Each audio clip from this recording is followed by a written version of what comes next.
Okay. Here, I want to show you this. Oh, do you know that I'm on now, right? They can see us? Oh, by all means. Okay, okay. Okay. Um, Here, I want to show you this. oh no. Oh, do you know that I'm on now, right? It's not muted. There we go. Okay, cool. We're good now. Jesus.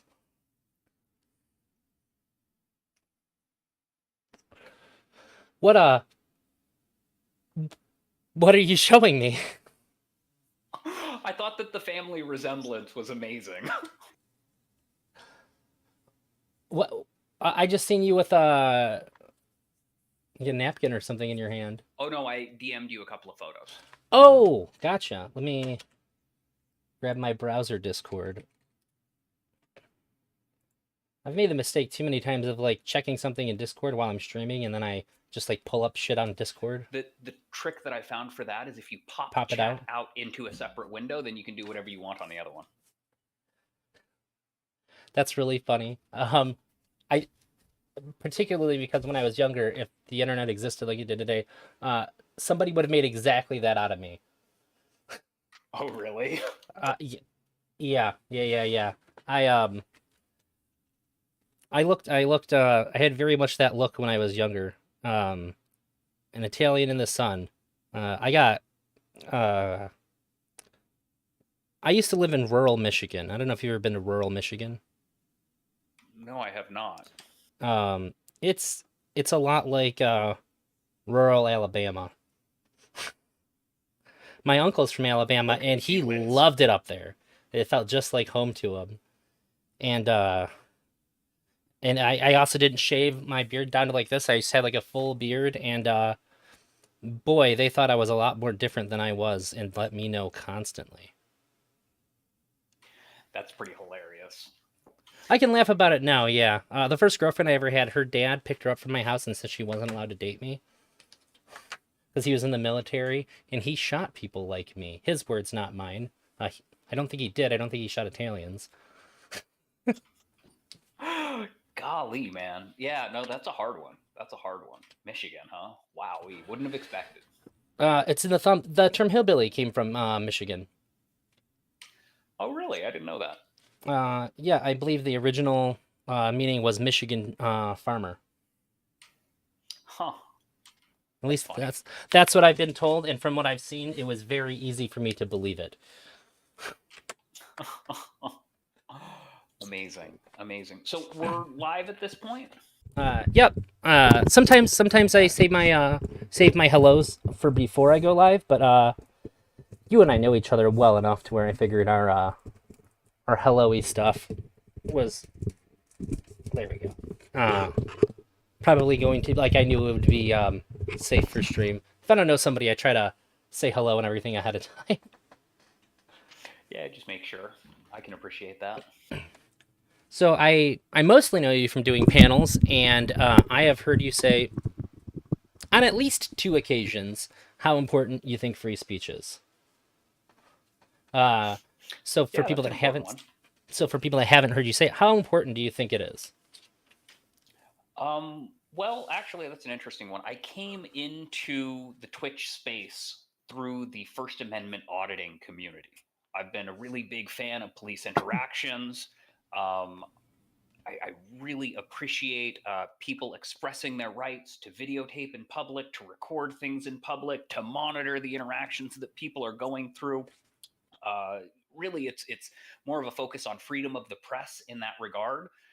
Um, Sure. but as far as freedom of speech specifically, and again, that is the other half of the First Amendment, Yeah. it really comes down to control of an individual and the control of expression. Yes. And it is so hard when someone is trying to express themselves to convey the idea that they're intending to convey. Misinterpretations are rampant. Everybody that hears something is going to have a different interpretation of something. And if the only bar that we have to restricting speech is whether or not someone is offended by the speech, thereby making it obscenity, no one is going to be able to speak at all in any regards because it's extremely restrictive. There, I can't quite call myself a free speech absolutist because I will admit that there are things that are potentially dangerous, ideas that can be dangerous if they're spread, if information isn't given out completely accurately. It's really easy to trick people or mislead people, and so it can be potentially dangerous. But it's extremely hard to try to restrict or create rules around speech to try to make it safe. I would say legally, yeah, I think it is pretty hard, but socially, it seems like it's happened pretty easily. There's like these social laws, and sometimes they're retroactive too. When you say social laws, are we talking about like cancellation, like getting your social media like Yeah, blacklisted and stuff like that? yeah. If you do certain things, it appears that you have broken a law of sorts, but instead of the government investigating and then taking you to trial, it seems like there's once it's found out, there's immediate sentencing to follow. It's just by a much stronger body, which would just be society. Right. Well, so I had a conversation on Wick's channel last week. I think sometime we were talking, or no, was it with Wick or was it on Tiberius' show? Anyway, we had a conversation about cancel culture and about the way that these things have worked recently. Oh, Um, it's kind of a difficult concept when we talk about freedom of speech. When we're talking about the First Amendment in the United States, we're specifically talking about government control over speech and hmm, government control over interaction. yeah. uh, Cancellation kind of fits into this different category, unfortunately, because like we've always had the legal system, but then Hmm. you've also got the court of public opinion. Like this was a big thing that everybody always talked about, like during the O.J. Simpson trial. Well, the justice system did this thing, but the court of public opinion, they've got their own opinion about it. And these are two different systems. One of them has actual repercussions. If the legal system finds you guilty, you're going to prison, you're going to pay a fine, you're going to do these things. On the other hand, the court of public opinion, like, it works differently. OJ Simpson walks into your business, I have the right to refuse you service because I think that you're a terrible person and I throw you out. Like, okay, now OJ Simpson could potentially sue you for discrimination, but like back and forth, at what point is the judge going to actually say you have to serve this individual? Because the business owner does have the right to refuse service to anyone. um, Again, with the idea of cancellation, what I said on that panel was, like, in society we automatically form in groups and we form out groups. I have the in group that is my friends and the people that I share ideas and information with, and then the out group is people that I haven't met yet, people that I don't interact with regularly, people that might not understand the things that I say when I try to talk to them. Within my in group, we build a sense of camaraderie by sharing values and ideas, and we kind of position these things to one another to get to know one another better and to determine how associated we want to be with any of these individuals.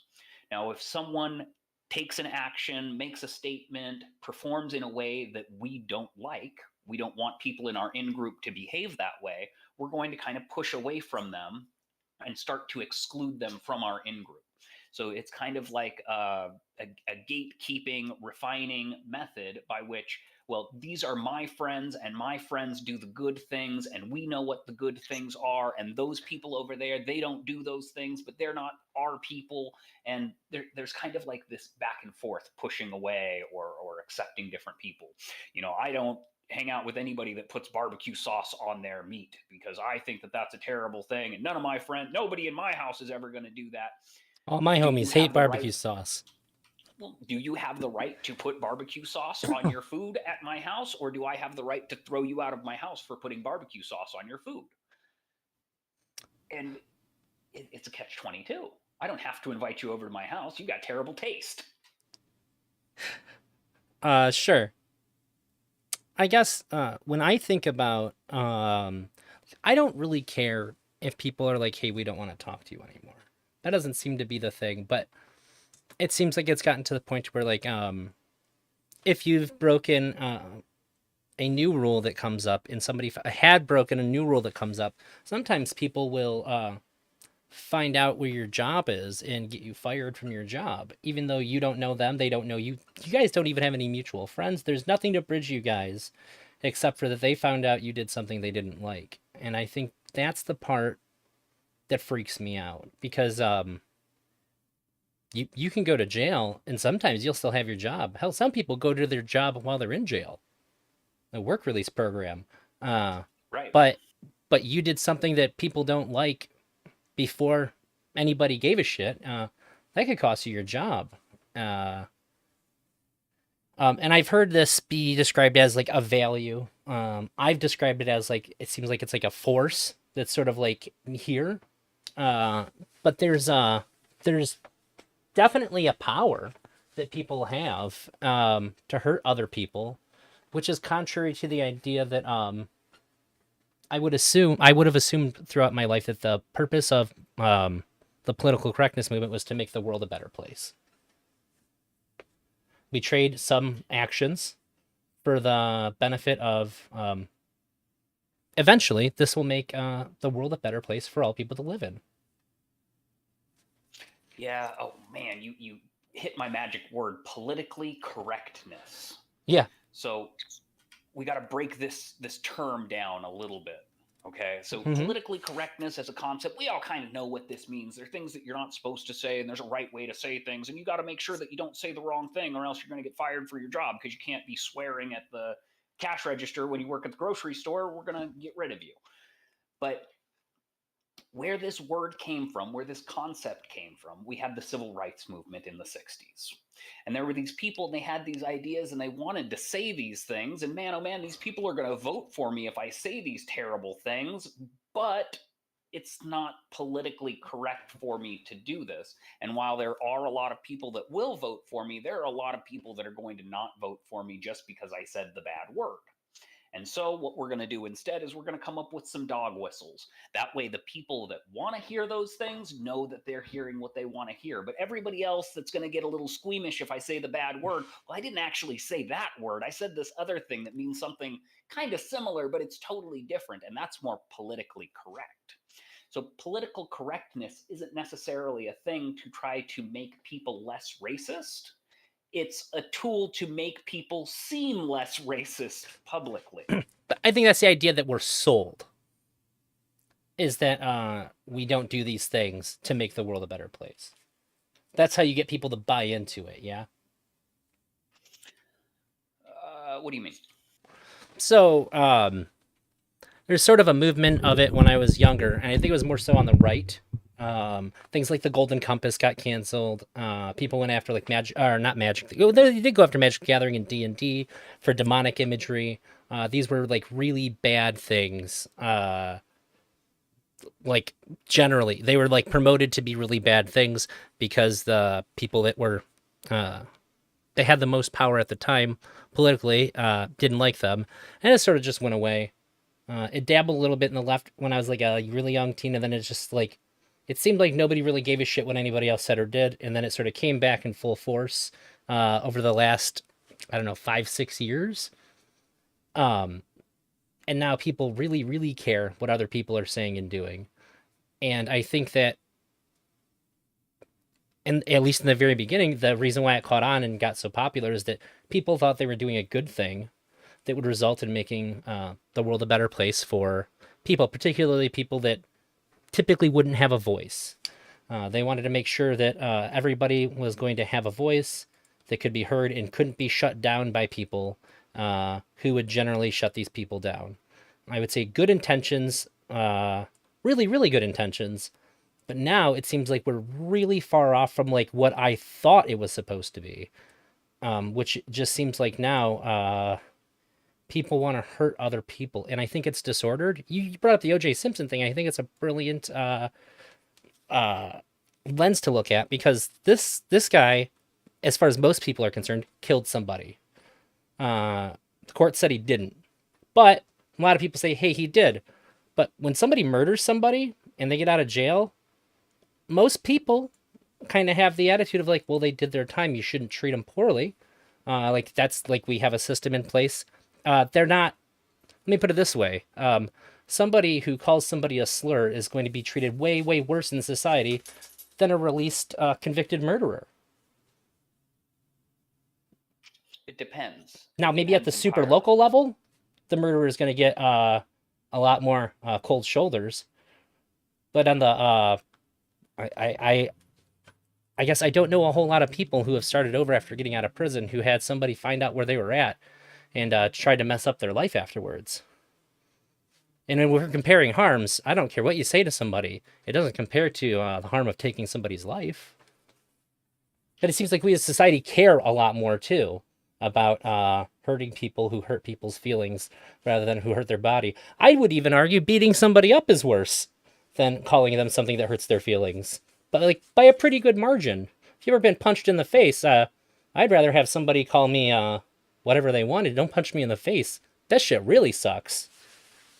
Oh, I don't disagree with that at all. And from a legal standpoint, you can Hmm. say whatever you want, but as soon as you strike somebody, that's assault. If a police officer sees it happen, person that hits someone, they're going to jail.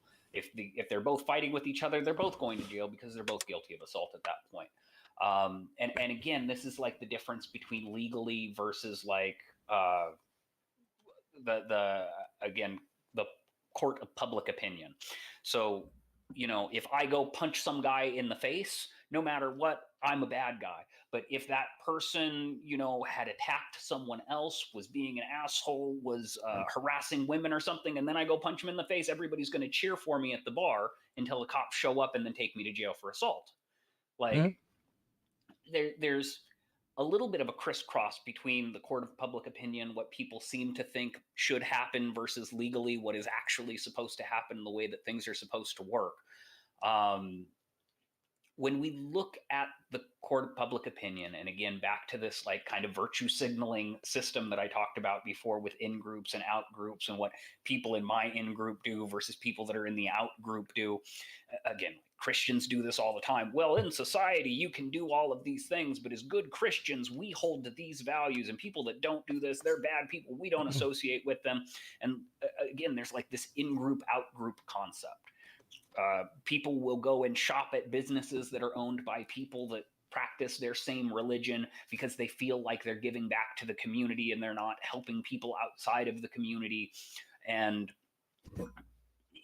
there's this weird loop where like it feels good for you to go and spend more at a business where you think they're good people that are working there than to save money by going somewhere else and supporting a business where you don't think that their values align quite so much with your own. And like people make these choices all the time. I'm not going to go shop at Walmart. I would rather go to the farmers market and buy locally sourced produce, because that's important to me and my values. And then someone else is going to come along and go, well, I don't care about organic, locally sourced. I'm just going to go to Walmart because it's cheap and I'm poor and that's all that I can afford. And I Sure. can't say that anyone is right or wrong. It's just more a question about what are your values. And because we kind of live in this capitalist society where everybody has the choice to make their own decisions based on what they value and how they value it, everybody can kind of go their own way. There was this whole thing with Keurig coffee pots during the Trump administration, where I forget which side it was, got all mad at Keurig and they all started throwing them out the window. And then I think the other side got mad and then they all started throwing theirs out the window. And Keurig's kind of going, what's going on? And then 6 months later, everybody was like, wait a minute, I need a new coffee pot. And then went and bought Keurig coffee pots again. But it was kind of like this boycott system of, Hmm. hey, if you're going to do things that I don't like, I'm not going to support you. I'm going to go give my money to this other company because that's how I vote in this circumstance. Yeah, And I think voting with so your dollar is the most powerful way to vote. So back to that same concept, hey, I just found out that this person is a huge racist or a giant homophobe or something, and they work at the Walmart down the street. I'm going to go yell and scream at the Walmart until they choose not to employ racist homophobes anymore because I refuse to shop at any store that employs racist homophobes. It's a little bit hard because I don't know that you're ever going to find any Walmart anywhere that doesn't employ a racist homophobe. And I don't think that Walmart's the only company that has this problem. Pretty much any company that has like more than 5 or 6 locations is probably going to run into that. Yeah, and the thing that I think that gets scary to me about that kind of an action on the individual level is that when you make somebody lose their job, I would consider that an act of violence. I don't necessarily disagree. Uh, and I think that freaks me out a little bit. Uh, Somebody says that the things that you say bother me, and I want to make it harder for you to eat. I want to make it harder for you to provide for your kids or your family. Um, that freaks me out. But well, I guess the thing that really freaks me out is that it works. So it Because like only racists works need to eat. in. We don't want them all to die. We want them to stop being shitty. That would be the Right. idea. I don't disagree with you in that regard. There is a lot of the same, you hear the same kind of thing on the right. Homeless people don't deserve charity because they're not working hard enough to contribute to society. And so you have to let them hit rock bottom so that they find them. And again, it's absolute malarkey. It doesn't work. And thank goodness we have clearer heads making decisions about how, these programs are funded and how they work. Like, the rhetoric, for as bad as what it is, the systems are in place. They do need more help. We need to move in the right direction. But some people think we need to go in the other direction. It's going to go back and forth. That's how politics ends up working. With these corporations, if we have a bunch of people out there going, hey, this person is a racist, you need to fire them, the company, like from a public standpoint perspective, they have to kind of look at it from their own lens of, okay, if we fight against the public and tell them we're not going to capitulate to you, we're going to lose business. Yeah. If we fire this employee, we're going to lose an employee. We're going to have to train a replacement. But who is this employee?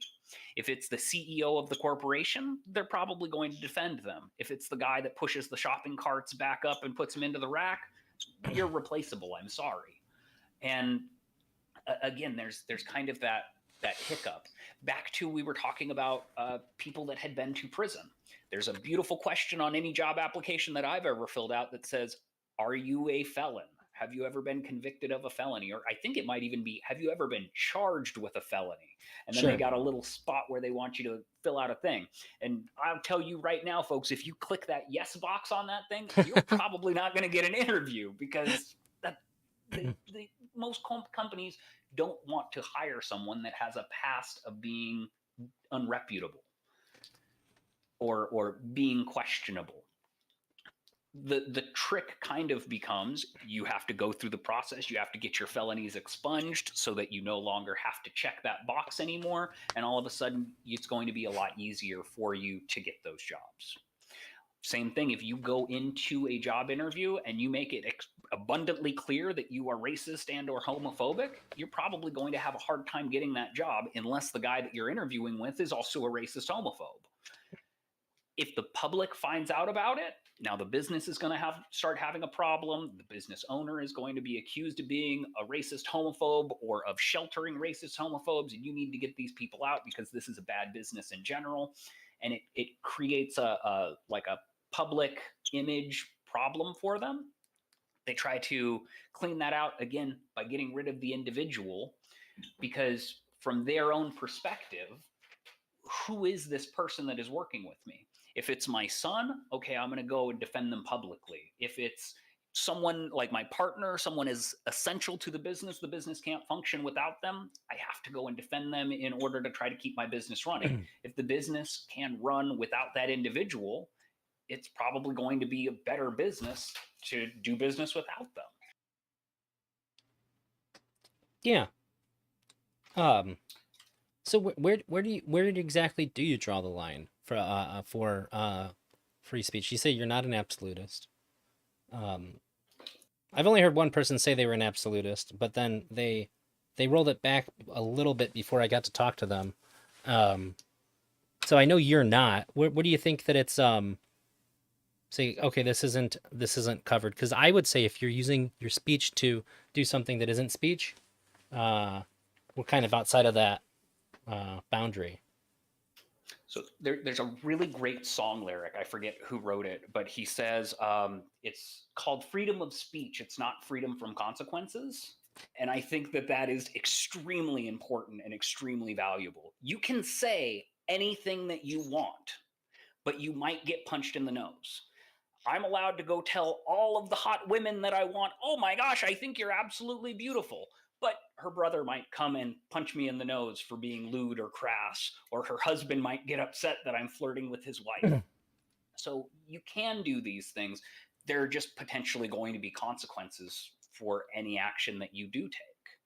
If I go to rural Alabama and I try to set up a recycling program and tell everybody, hey, you have to recycle to save the government or to save the planet, I'm probably not going to make a lot of friends. Same thing if I go to Texas and I start like talking about how great the federal government is and Joe Biden and the FBI, I'm going to lose all of my friends there. Kind of depends on where you are, who you're associating with, and how you're doing it, if that makes sense. Yeah, I understand that. Um, One of the people I talked to said there's like four levels to how you use speech. There's like the first level is like what you say when you're alone. Maybe be like singing songs or like just sort of like the thoughts you have. Then there's like your close friends who know you. Uh, you're not gonna say all the stuff you would just like think by yourself, but like you're probably gonna say pretty much whatever's on your mind. And then there's like your general friends, which would be or sorry, then there's the friends of friends, which would be like the third level. You're gonna be a little bit more cautious, and then there's the out in public. You're walking down the road or you're on the internet. Um, and there's sort of like how these filters go up as you ascend up through these levels of exposure, I guess, because the consequences get higher and higher as you go. I think that there are probably even some levels up above that. There is like when you're walking around on the street representing yourself, and then when you're wearing your work uniform and you're on the job at work, you're probably going to handle yourself or speak differently based on this role that you're portraying. And then the next one beyond that might be like if you're running for a political office or something, or if you're trying to be like someone on the news on television or something, you're going to tailor the things that you say to an even higher degree. Uh, sure, yeah. It's like yeah, this is a good point. It has to do with the intended audience who is hearing you and kind of what you're trying to accomplish, if that makes sense. Yeah, that makes sense. By the way, I just sent you. Um, I don't know if this is the same person, but I just sent you a little bit of lyrics that had that in there, just in case that was the song you were thinking of. yeah, exactly. Oh, okay. See, that's part of my political correctness. I can't ever remember the name of any artist, let alone that one. I I had a feel. I had a feeling. Yeah. I've seen that artist's name is like Voldemort to you, or even worse, J.K. Rowling. I have noticed while ideas can be extremely beneficial.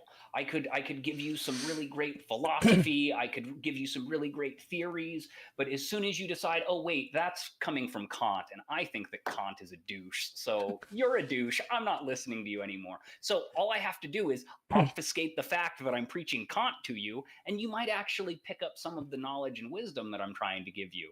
So, you know, if I'm trying to tell a Christian how to live a better life and I want to give them a little bit of some Buddhist philosophy, I can't tell them that it's coming from Buddhism. They might think that they're becoming a heathen and I'm trying to trick them into going to hell or something. So rather, we're just going to talk a little bit vague about it. And if I can tie some Jesus in there somewhere, they're going to be more likely to actually listen to the message. So, yeah, I got to tailor it to who I'm talking to. Uh, that's smart. I actually, you know what? That's fair. I had given a quote to my girlfriend from the same artist, and then told her who it was from afterwards, and she was like, "Really? Wow!" Just Exactly. totally blown away. Like particularly stunned, and I think that there's a second life in her interest now. Um, So you're a clever guy, man. there's another person that does the Twitch streaming, and he talked about the way that people make value judgments, like about how they feel about things. So if Hmm. I offer you a proposition, there's going to be one of three different ways that you make this decision. Okay. Yep. The first one is like this gut decision. It happens in the pit of your stomach. You immediately have like this visceral reaction. You know exactly how you feel about this thing without even thinking about it. Hmm. The second way, if you don't have that visceral reaction, is you kind of go, now, wait a minute, what are the people around me going to think based on how I answer this question? Like, are they going to treat me differently, feel differently about me? That's the tier two. That's like a social decision. And then the third level, if you can get past that social thing, is you get to actually think about the factors and consider it logically and kind of look at it from an outside perspective and make a logical choice on how you feel about this thing. Yeah. Um, a lot of times, people rely on that first one and they stick to it really hard.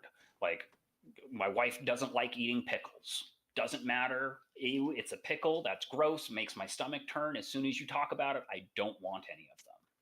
Now, the next one is,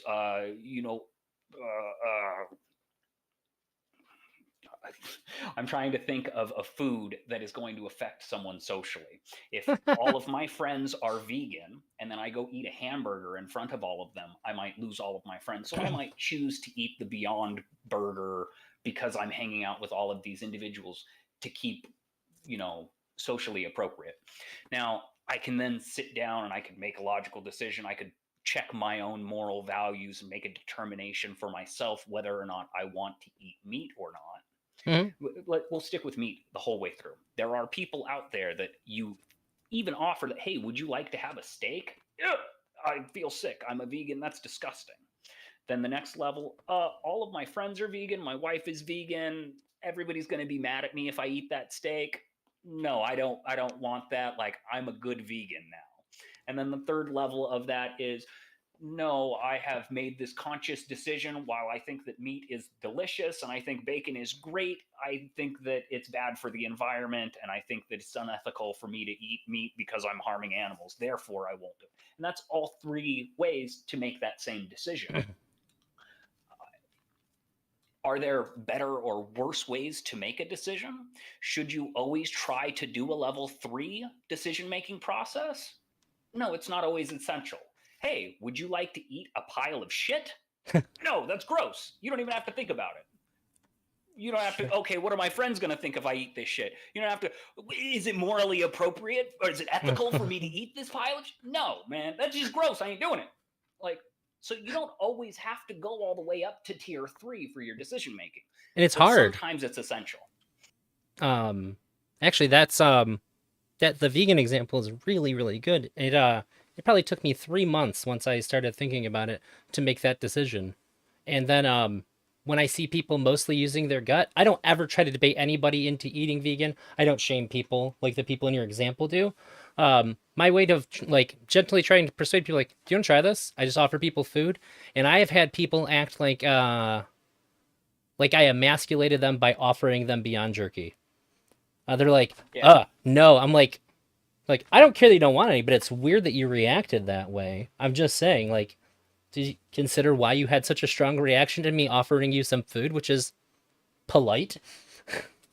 It's weird. So I think I see That is a really Did you good example to see like how people go through like the different spots. And I've had other people tell me no. Like my last boss that I had, he told me no when there's a bunch of people in the room, and then I was working late one time. He's like, I'll actually try some of that jerky. So I feel like he was in the second stage of it where like he didn't want anybody else to know that he was willing to try it, but like he was like, that might be pretty good. Let me have some of that jerky. Well, I feel like the example that you gave is almost, it has to be a level 2, because I don't think that anybody is looking at a Beyond Jerky and going, no, that's going to make me sick. That turns my stomach. I don't want it because it's disgusting. I think that people are looking at it and going, what about my masculinity? What is this going to do to my image if people start seeing me eating? I'm a man. I eat real jerky. So it's a social thing versus, again, that tier 3 decision of, well, wait a minute. It probably costs too much to produce this jerky. What is the actual carbon footprint of Beyond Meat jerky? How is this company ethical? And maybe that's how you make your decision. It's different. Sure. That's interesting. I would have. It feels like it was a very gut reaction, but Well, that guy may it also have can. felt differently if there was nobody else in the room as well. That second one, you could be entirely alone and Sure. still not be willing to do the level 2 because of what it could do to you socially, if Sure. that makes sense. Yeah. Yeah. I don't know how many people that are like, well, I couldn't masturbate to that kind of pornography. What would other people think? It's like, you share your pornography with people publicly? Not since Facebook Messenger stopped letting me. No. Right? What the hell, man? Tumblr went away and I just lost all of my social network. Yeah, no, the decision making process, it can be kind of complicated, and again, everybody kind of makes their own decisions their own way, and I can't really judge someone else for how they choose to make their decisions. I can't look at someone and go, wait, you don't like Brussels sprouts? What's wrong with you? You have to eat them. Or you're worried about what your friends are going to think if you eat that? Why do you care about their opinion? Like, you're making your decisions, those are your values. I can ask you questions about, like, that's really interesting. Can I ask why? Like, I don't want to challenge you on it. I'm just curious about, like, what your rationale is. Like, that's interesting. But again, most people are going to feel like you're challenging them for even asking them about their rationale or their reasoning. That's not something that Yes. normally happens publicly. Yeah, that happens to me a lot because I'm very much of the curious. Like, oh, why do you feel that way? Like, I can't really like what you just said resonates with me like 0%. So I need to ask some questions to get inside your head because like that shit just doesn't make any fucking sense, and people will get very, very defensive. Um, which I think speaks to the fact that I think everybody really, really values being able to have their own ideas. But uh, I think that it freaks people out to be challenged on anything anymore, and I think that's part of what's causing his ideas because like you can't if there's a like a cancelable thing, you can't even ask somebody why it is because you're basically saying I think it's okay then. You can't try to figure out why they think what they think. Like, why did it make you really upset when you found out that Justin Trudeau did blackface? Like, you're not African American. You're not from Canada. Why did that bother you? And like, oh, so you think it's okay that he did that?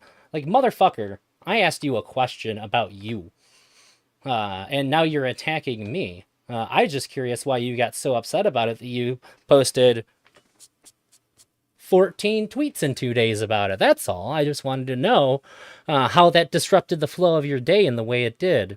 And now all of a sudden, I am an accessory to a racism. It's really crazy. One of my pet peeves is when I ask someone a question and the Mm-hmm. first word in their answer is obviously. They're Because calling I you wouldn't stupid. be asked.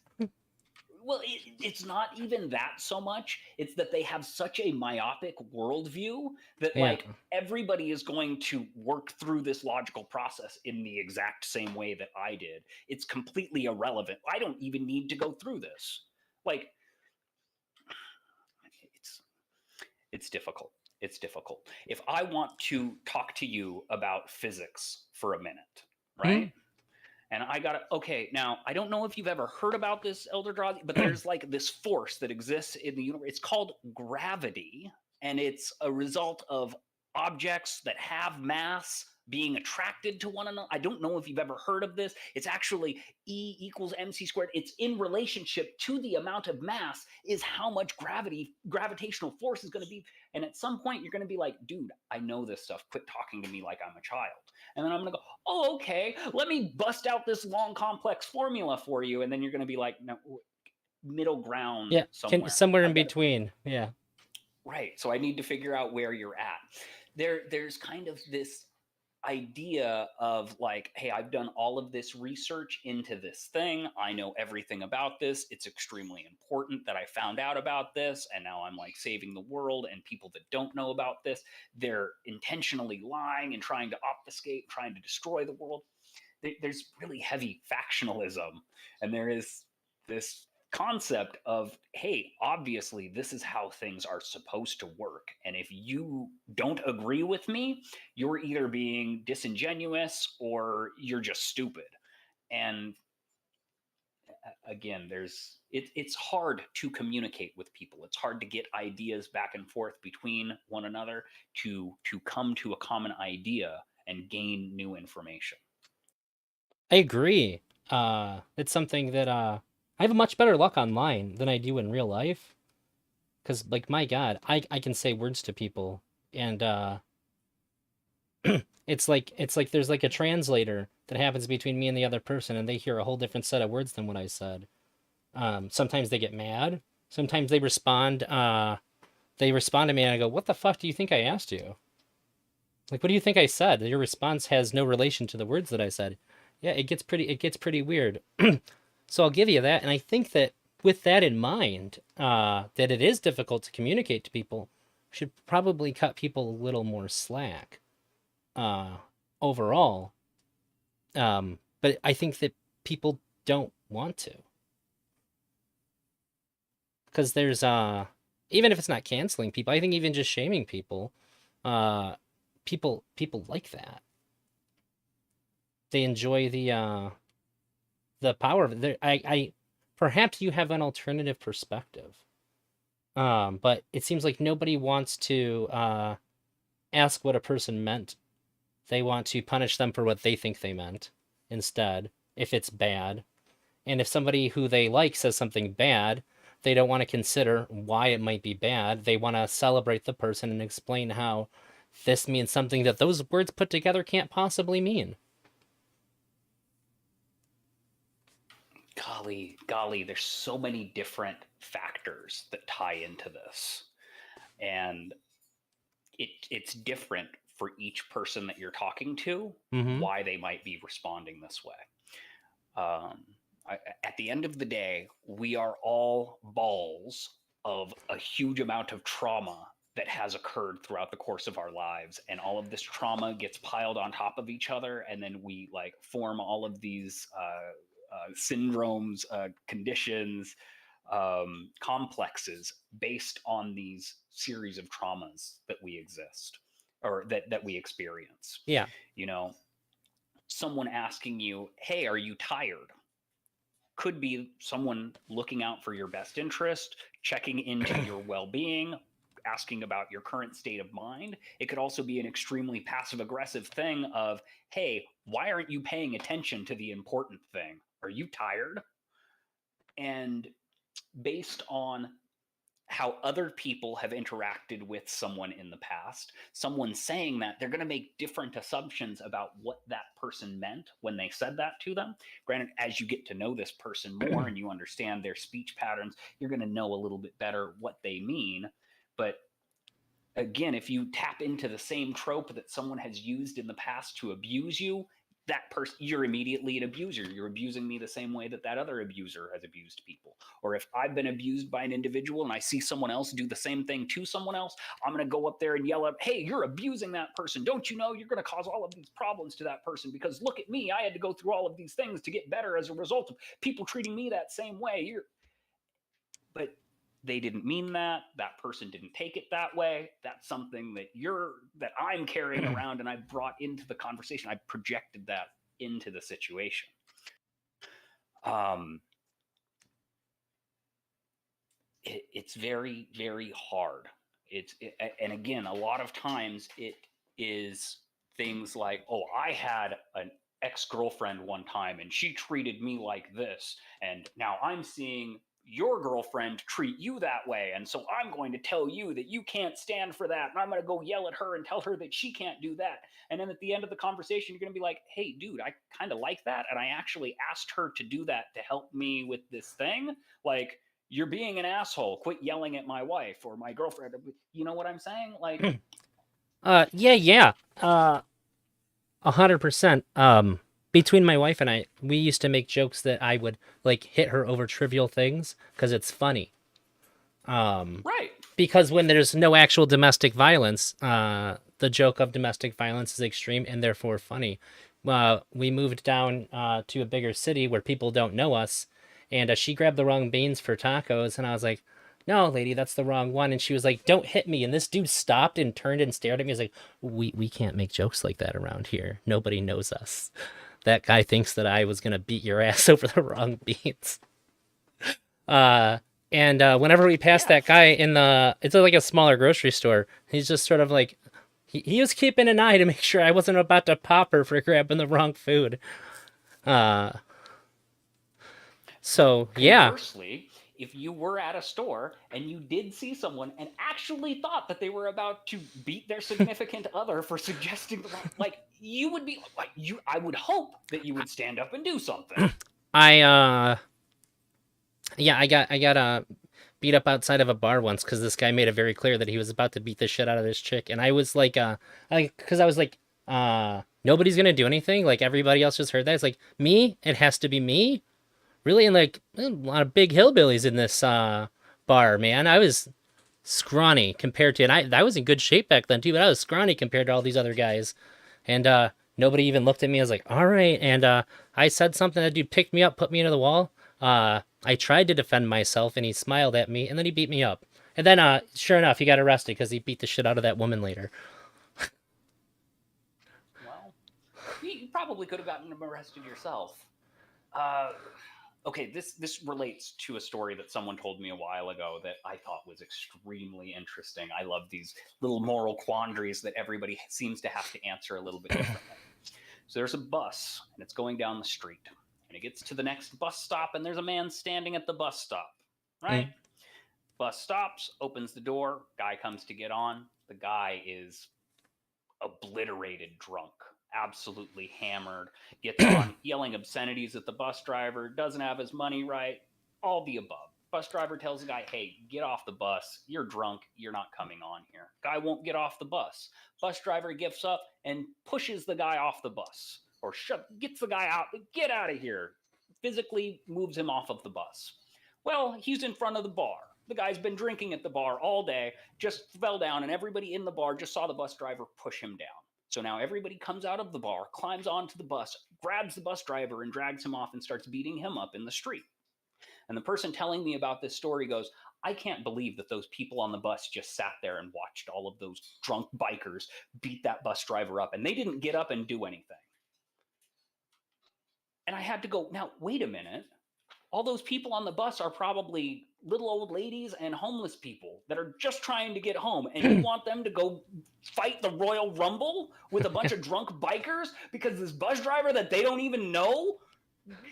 You're insane.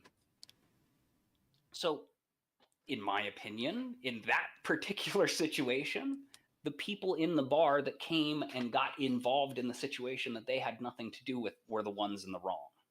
The bus driver was in the right for pushing the guy off the bus. The guy was in the wrong for trying to get on the bus. But it's so complicated, and so many people are going to have different opinions about how the interaction should have gone down, the way that it should have been. Yeah. That there is no right way for these things to go. It's just the way things happen.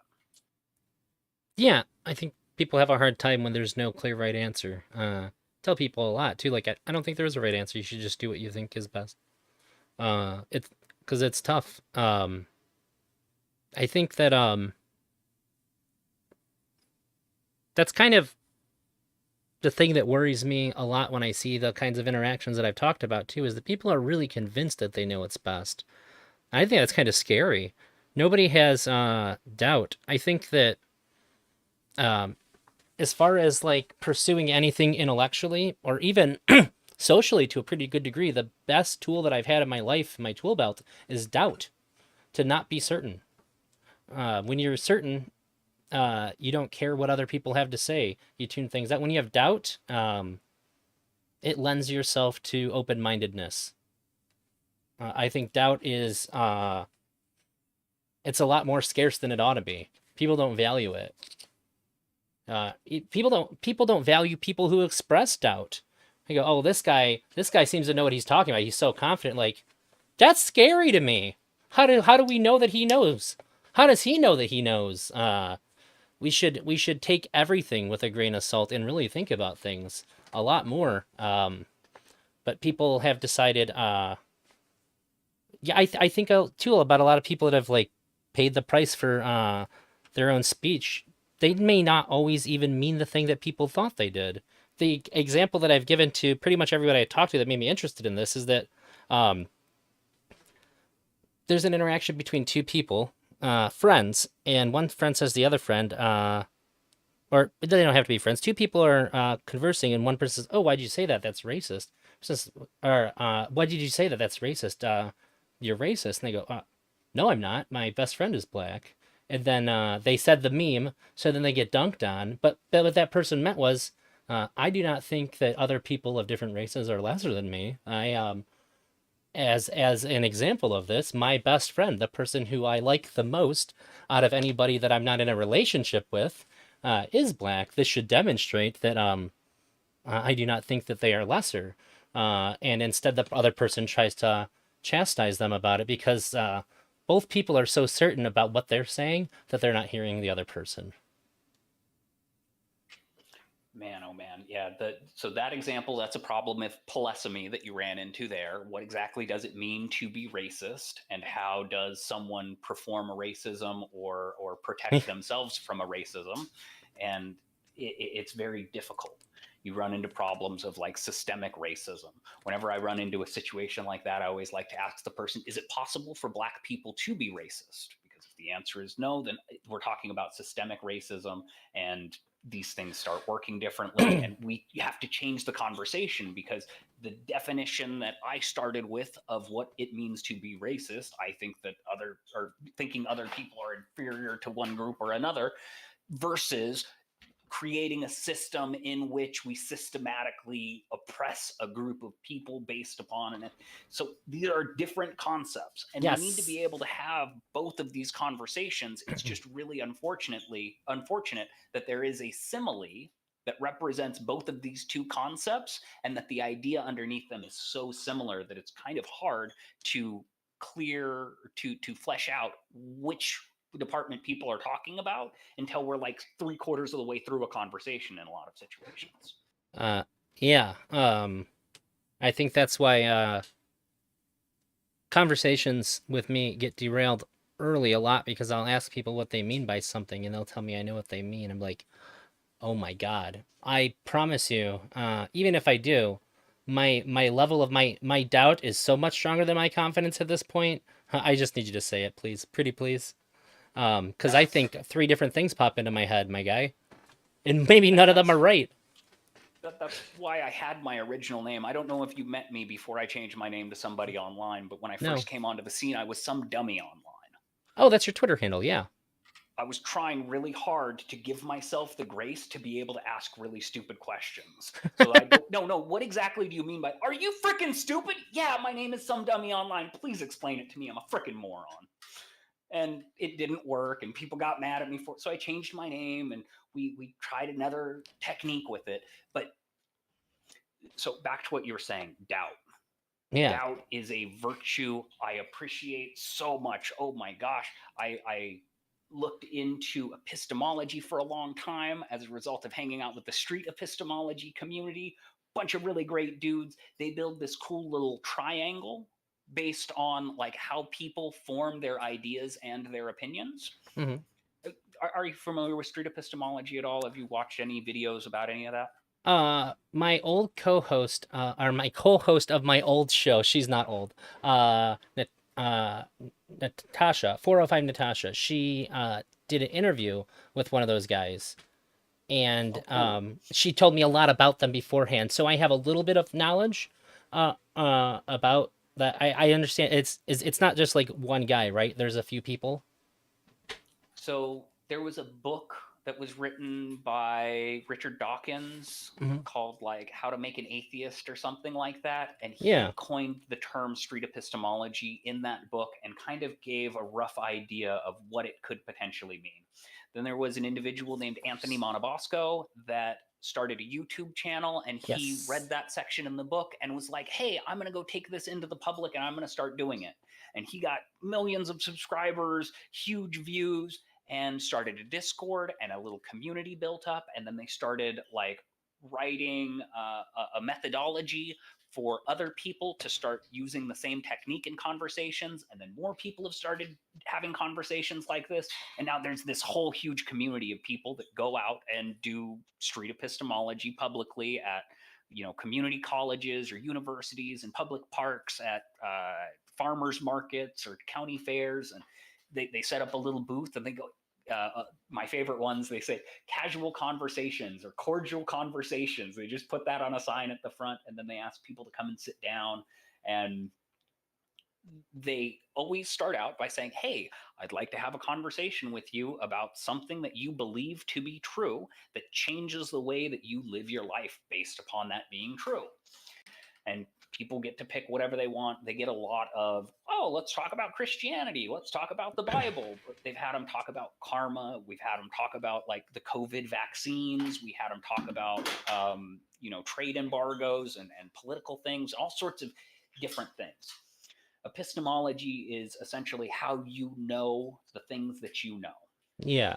So, Looking back on it, there was a few people she referenced here. Uh, she did an interview with a guy about epistemology.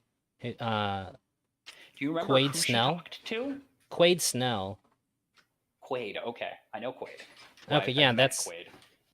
and it's really funny. When I was watching it, um, the guy that she talked to, he he has the appearance of just like this like regular really nerdy guy, but then he says things that are like exceedingly smart. If you ever met somebody who's like the things that come out of their mouth just really don't match super well, Yes. where they catch you off guard, it's like, oh wow, okay, wow, cool.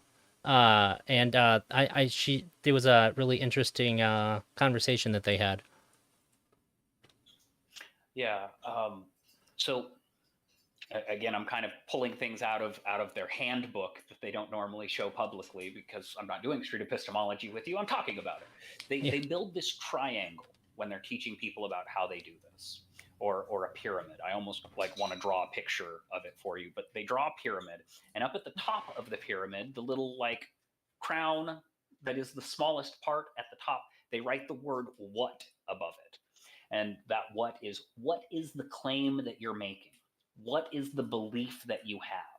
And they want to fully flesh it out, and they want to understand exactly what you mean. And it's very important during that you don't put any words into their mouth and suggest what the idea is. If they start saying, oh, I want to talk about the Bible. Oh, okay. So you want to say that Jesus is the. No. Let them tell you whatever it is that they think. Yeah. Once you've got the what completely down, you write it down on a piece of paper so that the what doesn't change. Or if the what does change, you can go back and reference it and then update that original statement. You don't want to pin the person into what they believe. You want to let their beliefs change and evolve throughout the course of the conversation if that's what happens, but you want to have a reference so that you know what you're talking about and what the exact words that were used are. The next tier down in the pyramid, which is the middle part, much bigger, they write the word why.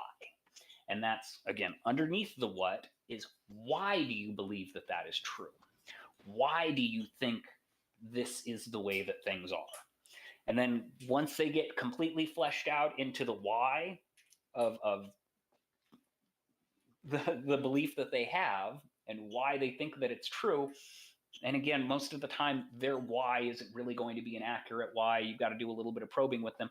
But the place you're trying to get to, the thing they put in the bottom of the pyramid in the biggest chunk, because it's the most important, it's at the base, it's underneath everything, is how are you making the decisions about what to believe?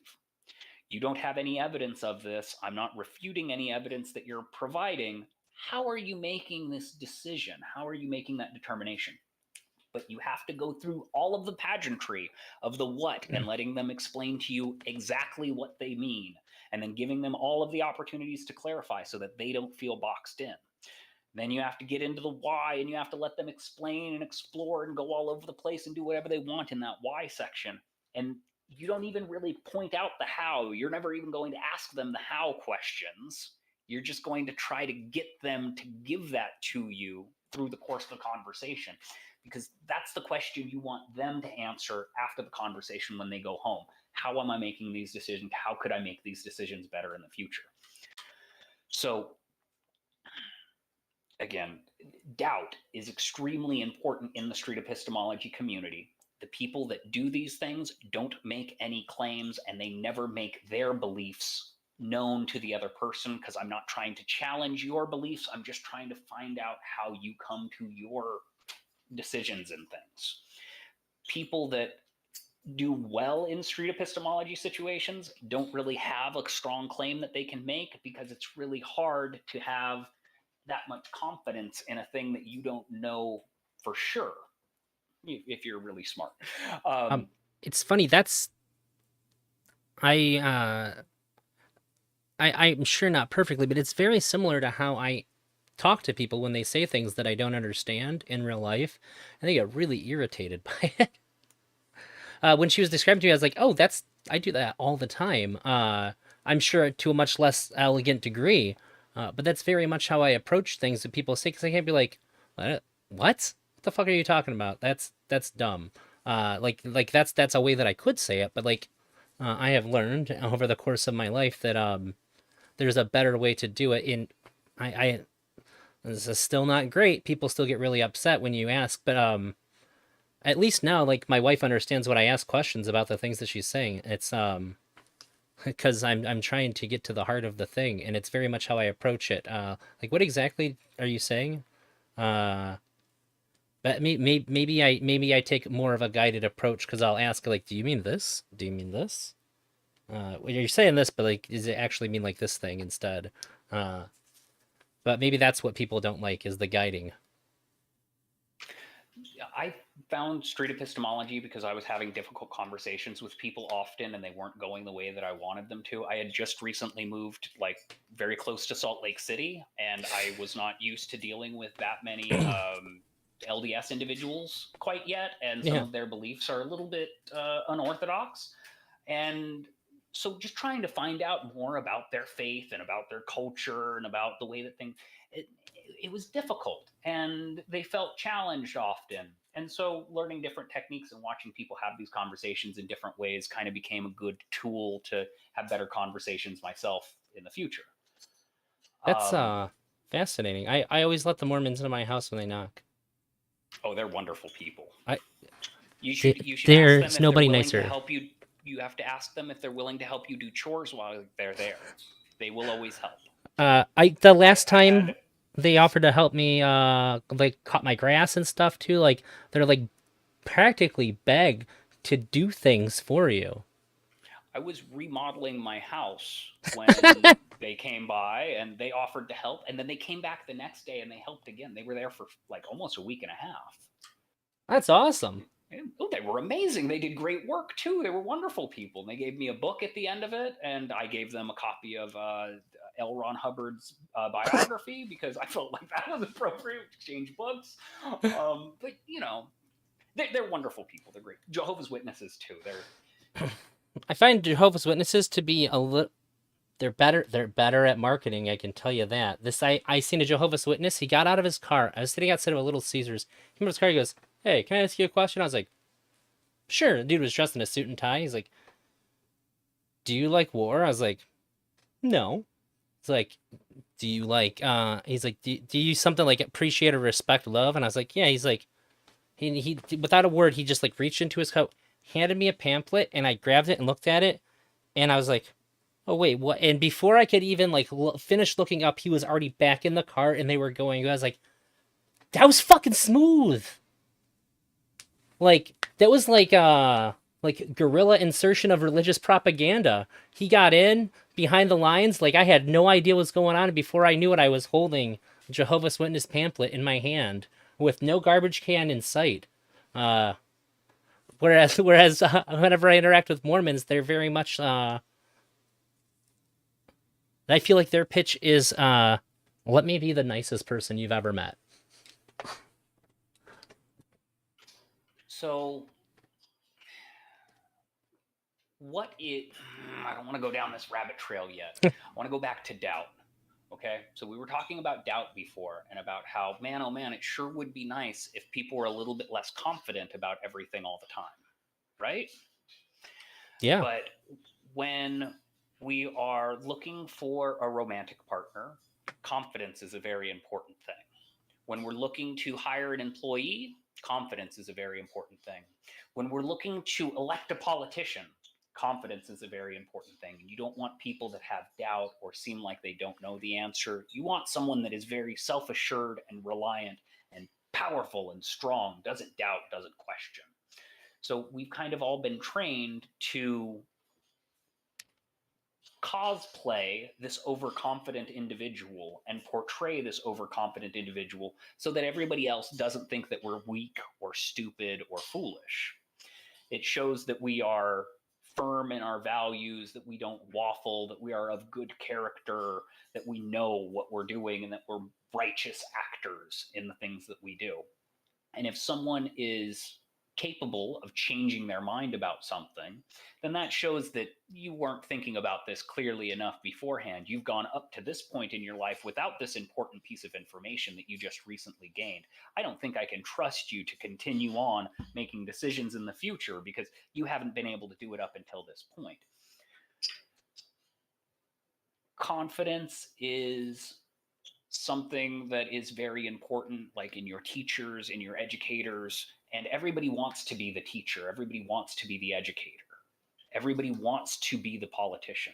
Being here on Twitch or even having conversations in Discord, I'll be having a conversation between you and me, and then halfway through, I'll find out that you haven't been talking to me. You've been talking to the other 8 people that are in the Discord chat with me because you're trying to build your follower count, or we're debating on Wick's panel, but we're not actually debating each other because we're worried about what the audience thinks out there because I need you to come and like and subscribe afterward. So we're talking past each other. And really, I'm just trying to trot out all of my rhetoric and make sure I hit all of my talking points so that I can get all the way through my PowerPoint presentation before you get through your PowerPoint presentation. We're not trying to share ideas, reach a consensus, change opinions. We're just trying to yell at the other person and tell them that you're dumb because you don't know what you're talking about. I think that's why I respect you when we're in panels together. I think you and I have very similar goals, which is not the one that you just described. That's why we end up being so quiet on panels also, Drazi. I take notes. I don't know if you've ever noticed, there have been a number of panels that I get on, and typically they're in the political shit show where I go at the beginning, okay, so what is it that we're fighting about? Okay, I know what I'm going to say when I get out there. And it's not even really anything. My most recent one that I really liked was the LGBT community is an anti-Christian organization that are trying to bring down the traditional fundamental religious values that this country was built upon. And everybody gets mad when you say that, but none of it's wrong. Do you think you thought that was the aim of it? Or is a byproduct of it? It's a game of perspective. So Ah, the traditional Christian values that we're built upon are extremely restrictive and bad and messed up. And we should get rid of these things. But by calling them traditional foundational values, it makes it sound like you respect and honor them a lot. And people are mad at you for respecting and honoring those bad things so much. that's So funny. yeah, again, it's a game because it doesn't matter which side of the argument you're on when I say that, you're going to get mad at me for saying it. But the game is to fight. We're here to have a debate. We're arguing. Uh, I suppose so. I think for me, more or less, my goal is usually to I think most of the time when I'm on those things, I try to focus on uh explaining to people that they can't possibly mean what they say or they can't know what they're talking about. There was the Trump one, and my whole thing was like everybody just keeps saying things that like they can't. There's no way anybody could know that. You're just confidently asserting stuff that like nobody knows. Period. And I heard obviously, clearly, and I call them out for using those words. Like this is insanity. Obviously, nobody knows anything. This happened yesterday. Everybody needs to chill out.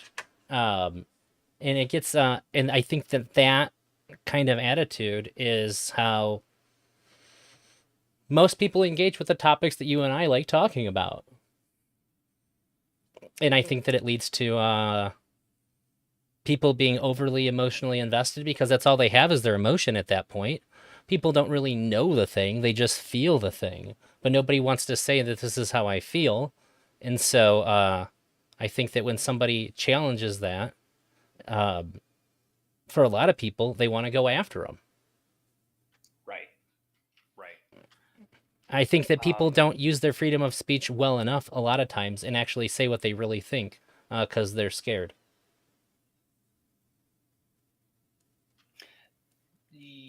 I don't disagree with that at all. I don't disagree with that at all. There is a lot of there is a right way to say things, there's a wrong way to say things, and I know the right way to say things, and everybody else is saying things the wrong way, and that's why everybody keeps having so many problems. And so all I need to do is get out there and say the things the right way, and then it's going to solve all the problems, and I'm going to fix everything. And everybody seems to operate under that same philosophy when they come into these spaces, but it doesn't work that way because you're the only one that sees your perspective and everybody else is looking at the same thing but from a different perspective, and so they see something different there. Um, I talked to somebody recently who had more humility than I think anybody else I've ever seen. Do you know who Smeth is? I have met Smith. I talked to Smeth about polyamory, and before he started, he goes, "Well, just so you know, he's like, you're a lot older than me, and you have a lot more experience with a lot of these things. So if I'm wrong, please let me know. This is just what I think, but I could be completely wrong about this." And I was just like, "Fuck! No matter what you say, I respect you now. You opened with an honest amount of humility that nobody shows. Uh, it's and therefore, no matter what he said, even if he said that it was like the worst thing and all that, like I would have never been offended by anything that he said because he demonstrated very clearly that I know that I don't know these things. This is what I think. Uh, and I think that that level of confidence that people uh, project out is probably the thing that makes people really really mad. That makes people want to hurt people. Because if you're confident, then the way that I feel can't possibly be right. Then if people believe you, there's no room for me. Or I know I'm right and you probably know I'm right too, and so you're lying to trick people, and so I need to use violence to stop you from deceiving everyone. God damn. Yeah, that's I don't valid. I think I don't sometimes know people how think many that. times I've seen people come on and go, "You're lying." No, I'm not. That's how I feel. It's difficult. It's tough.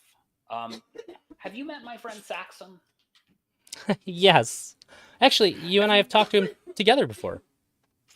have you Talk to him about the Bohm dialogue. No. Okay, that's the best meme. Oh my goodness.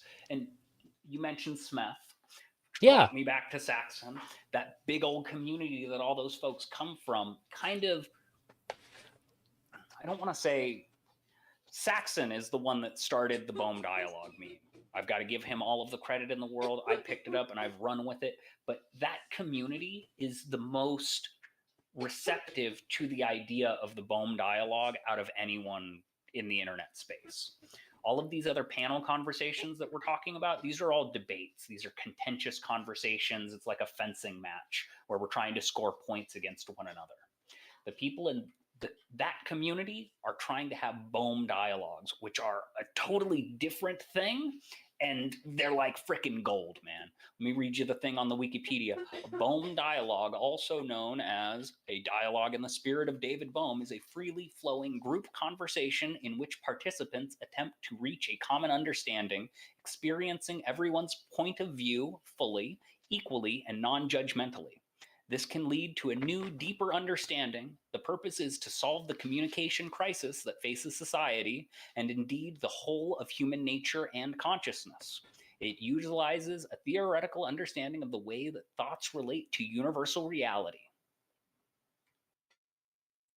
So, you have to go into a Bohm dialogue with the understanding of I have no idea what you're saying, and that's why you're choosing to talk right now. And so I have to very diligently listen to what you're saying to try to understand it. And if I find a portion that I don't understand, I need to ask you clarifying questions to try to get a better idea of what you actually meant by the things that you said. Yeah, I think that's generally how in life, that's generally how I approach people. But I think it's But that's not how anyone else yeah. does things. And that's why you're having a problem. You're trying to have a Bohm dialogue with a fencing partner. It is weird how people outside of like these online spaces very much still have, it's like the same instincts apply. Uh like you don't even, you could be doing nothing. I was installing a control box. I don't even remember what my coworker asked me, and I answered him, and then he stopped and he goes, "You must be a fucking lib, huh?" I was like, "Where the fuck did that come from? Like, what the fuck?" I was like, "Are we not just working here? Like not only are you asking me, you're supposing the answer, and you're mad at me for the answer that you decided that I have." So I wouldn't tell him because I don't want to engage in that kind of dialogue with people. But yeah, I think that there's an idea that the way people act on Twitter and on Twitch poll is not how people act in the real world, but like it kind of is. The things they talk about might not be exactly the same. I think the subjects are fairly different, and at least they're a lot more nuanced online. In some ways, there are a lot more. There's a lot more like subcategories to things online, but the way people act, pretty fucking similar. Um, maybe a lot of people that say that have jobs with like where it's like really polite company, but if you have a blue collar job, if you're getting on a ladder at all, or if your hands get dirty, people talk like this a lot. Like if your job has any odds of you getting hurt at it, you're probably going to experience people acting very similarly to how people act on a panel. I don't disagree with that. I think that different panels, people behave differently in different situations. As far as the thing that the guy said with, oh, you must be a lib based on the thing that you say, there are so many clues and signifiers that put you into different groups. Um, from talking with an individual, you can tell what state they're from, where they've lived in the past, different ideas that they have. Based on word choice, you could determine what religion someone is. You can determine what uh, industry they work in. There's a lot of like little subtle clues that come out in a variety of different ways. And I can hear I hear things all the time. Someone says something, I go, "Oh, okay, so you're a communist." I didn't say anything about that. Well, you used the word. You talked about like the means of production, and I'm sorry, you're a commie. That's just where did you get that word? Why did you use that phrase? Yeah, I think that sometimes I'll interact with people and you can just get like really strong cold reads. I was in high school and this kid was talking to me and I was like, you know, his name's common enough. I'll use it as, Joey, I bet you I could tell you so much about your parents having this conversation with you. And he looked at me like I was psychic and I was just like, dude, you are such a reflection of like this kind of parenting. It's unreal. And like he was like baffled, but I thought it was really, really obvious just based on how he acted around me and how I've seen him act around other people, exactly what kind of parents he had. Um, I just think that most people don't care when they're talking to other people. Most people don't pay attention to other people. Their heart's not in it. They're waiting to talk. They're fixing what That's they say and not hearing that's what the other exactly person what it is. says. Um, Every yes, yes, and it's the same in real life as it is online. People want that individual level clout when they're at work just as much as they want it online. Maybe even more sometimes. yeah. That's been an interesting. Back when I was doing panels consistently, I would run through interesting little silly questions like, what does it mean to be a citizen of a country? What benefits should come with citizenship? What obligations does a government have to its citizens? What is racism? Another one of I liked the flirting panel. Where does flirting cross the line into sexual harassment? But my biggest arc that I've been on for probably the last year, and my favorite question to ask that isn't obviously, is what is the internet?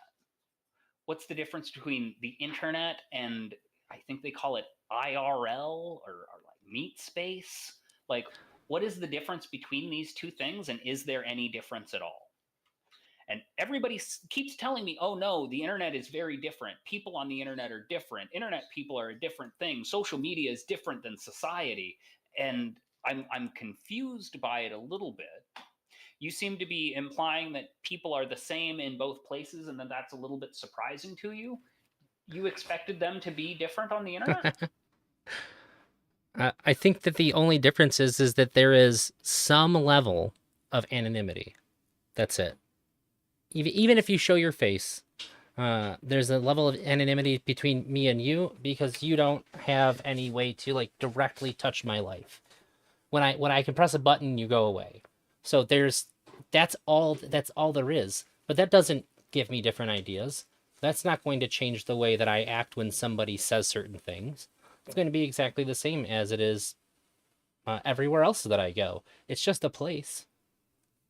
Anonymity. That's an important word, and I like that one. It ties into identity because that was another one of my favorite questions when I first got here was to look at people and go, who are you? What do you do? Why do you do that? Explain yourself to me, please. And man, that messed people up for a long time, but I learned a lot about a lot of different people by doing things like that. Anonymity, right? Yeah. If I go to the World Cup and I take off all of my clothes and I run across the field and the police don't catch me, nobody is ever going to know who I was and I will get away with it, right? Yeah, I very don't have to likely. be afraid of everybody seeing me naked on TV. No one's ever going to recognize me, even when I go to a job interview. No, hey, I saw you on the World Cup 12 years ago running across the field. I'm not like, no, I'm completely anonymous in that situation. You do start to lose your anonymity in person because at your job, your boss knows who you are. You're going to see your boss consistently. You're probably even going to see your customers consistently over and over again, the people that are regulars or your coworkers, people that you interact with. If you go to the grocery store, you're going to see the same people at the grocery store all the time because that's the grocery store you keep going to all the time. And the internet does kind of work that same way too. I could go and I could nuke my Twitch channel tomorrow. Oop, I got a bad reputation, and I'm gonna get rid of all of this, and then I'm gonna change my hat, and I'm gonna make a new Twitch channel, and I'm gonna come out, and I'm free. Except no, because I'm not anonymous. I may just be somebody online, but everybody knows that I'm somebody online. And if I showed up somebody else somewhere else and tried to tell them that I was somebody else, they would be like, "No, you're somebody online. I've seen you before." And they're going to show me a clip of myself from being the other person. That anonymity goes away. Yeah. And now we've got this thing where people are like, well, no, I put that on my Facebook and I thought it was private and I thought this was anonymous. What do you mean that I lost my job or my business is suffering as a result of my, like, I thought that I was protected on the internet. This is, no, you did that publicly. If you put that in your newspaper in town, would you expect the local PETA to come and yell at you for doing it? Well, they're going to do it online too. And now people are even better online of being able to figure out exactly who you are. How well Yeah. are you hiding who you are? Does it matter? Why are you hiding who you are? Matter of fact, if you're trying to be anonymous on the internet, are you a racist? Like, what are you doing that for? You don't need to do that. If you have nothing to fear, you have nothing to hide. But man, oh man, it's difficult. So I want to point out that you do have more anonymity than people think in real life wandering around, and you have less anonymity online than what you think. And as these two things get more and more closer together, people are going to start acting more and more similarly online versus in person. That's true. Well, also too, what you do in real life can, without you even knowing, end up being something that happens online. All it takes is somebody with a camera phone, and I think that's in a lot of people's heads too. Um, I think one of the interesting things to me is that I know for a fact that people speak a lot. It's there. I think there's a perceived level of anonymity online, but people have better behavior than in real life. What do you A mean? Can you lot. clarify? Well, I guess when I say online, when people are operating in public spaces online, I think that they're more careful than they would be in real life. Because if somebody says or does something, and you're at the grocery store, it feels like there's very, very little recourse. If somebody cuts in front of you in line and you argue with them, and then they call you a slur, but they're bigger than you, and so you just sit there and take it, nothing's gonna happen to that guy. Maybe the cashier will like them less, but they're at work, they're not gonna say anything. And if you see that guy again, you're probably just gonna be like, well, I'm just gonna wait until he gets in line and then stand a few people back. I don't want to have that interaction again. But if that happened online, it'd be a much bigger deal. The best example I can see of how it's changed online is played 2 Call of Duties ago. There was a kid and he got killed, and he called the person who killed him the F slur, and which is the most common thing in the world 6-7 years ago. That's just that word means I died. Somebody killed me 6-7 years ago. Right. But when it happened this time, somebody goes, "What's wrong with being gay?" And he's like, "What?" And then like 4 or 5 people just started like going hard on this kid, and he's like, "No, I didn't mean it like that." We're like, "How'd you mean it?" And I couldn't even play. I was laughing so hard. I was like, "This is I've never seen like a single example that showed me how much the world has changed than this kid getting bullied for saying the F slur in Call of Duty. It is like ubiquitous." And then when it first came out too, everybody was being really chill, and somebody was just like, "Ah." Well, it was when Modern Warfare came out. I was told that one was good and it wasn't crappy like the last few had been. Somebody goes, "Can somebody please call me the Ensler already? I'm dying here. This is Call of Duty." He's like, "I got Modern Warfare for the nostalgia. Can somebody please?" And it probably took like 5-10 seconds before somebody stood up to the plate and gave this man what he wanted. I was like, everybody was like, "I don't know if this is a good idea." And I was like, "This is Call of Duty. Nobody knows who anybody is." Which is why it was so popular to do that when it came out. See, I think that people feel like it's like a weird duality where they're both isn't more uh perceived anonymity. So like in a space like Call of Duty, um, it's probably like maximum anonymity online, but people still feel like there isn't. But then on places like Facebook, people feel like there is, and it's like the worst place. It's worse than in real life because that's everybody you know in real life, all in one place. Yeah, it's very complicated. I talked about First Amendment auditing a little bit earlier on, and this kind of is where that same line gets drawn. You mentioned like the only thing that it takes for something in real life to become something online is for someone with a camera to be there doing it, and Yeah, that is what First Amendment auditing is. You just record things publicly because you're in public, and you're allowed to record things when you're in public.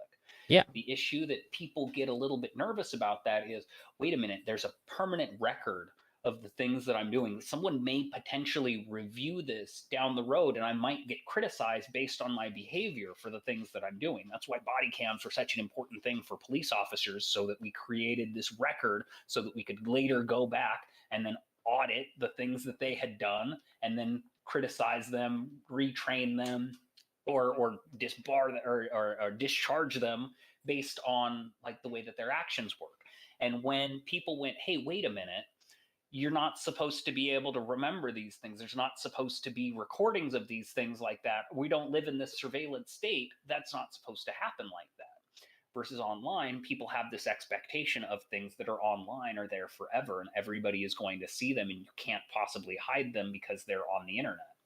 And some people think, well, no, the internet is a secret place and I'm anonymous on 4chan and nobody can know what's going on. You hacked my IP address to find out who I actually was. That's a crime. You can't do that. And it, again, falls into that same line in the First Amendment auditing with there is a record of the things that have happened here. Um, but where does that record become important? Who is that record important to? And does it matter? Do you know what I mean? yeah. Uh, I if I do. am a if I'm a meat packer and then it comes out online that, oh, he's not a vegan, he ate a hot dog, and then I smile at you and go, I work in the meat packing industry, I'm not going to lose my job. Like, but on the other hand, if I worked at PETA and it came out that I'm eating hot dogs or euthanizing puppies or whatever it is. Now, wait a minute. That's contrary to the values that you espouse to. There's a difference here. This matters more. You're going to lose your job at PETA because your credential in this regard has been challenged because your character doesn't live up to what we would expect for someone in that position. Uh, yeah. I think the thing that troubles me about this record, the only thing that I really think I have a problem with is that it kind of goes back to that you're racist theoretical you're racist conversation that had earlier is that values change, and I think that people often no, not often. What the fuck am I saying? People always say the things that they say. They always express themselves with the understanding of what the values are in the current moment. So even those social laws that I mentioned prior, they don't exist when the now crime took place. And it seems like we as a society still want to go, hey, you're guilty. You broke the law 6 years ago. Like, that law didn't fucking exist 6 years ago, okay? Like, doesn't matter. You're fucked now. You know the Barbara Streisand effect is? I do. Oh, wait. Yes, I do. Okay. I think I had a different one in my head, but yeah, I do. Isn't that where you're, uh, oh, wait, The maybe I more don't. you try to hide something and obfuscate something, Oh, I the did more it's switch going it to come then. out. The Yeah, more yeah. that you try to cover something up, the more obvious and blatant, the more people are going to dig into said thing. Uh, there's another one called the Jake Paul effect. Are you familiar with that one? No, when you said the Barbara Streisand effect, that's what I thought at first, and then my brain switched it to the Dunning Kruger effect. I like the Uh, Dunning Kruger effect too. That's another really good one. So the Barbara Streisand effect, that's an old thing, right? yeah, If you try to if something bad happens and you try to cover it up, it's only going to get worse and worse and worse, right? So yes, people figured out eventually that the thing that you get in trouble for is for apologizing for things. It's not for doing the thing.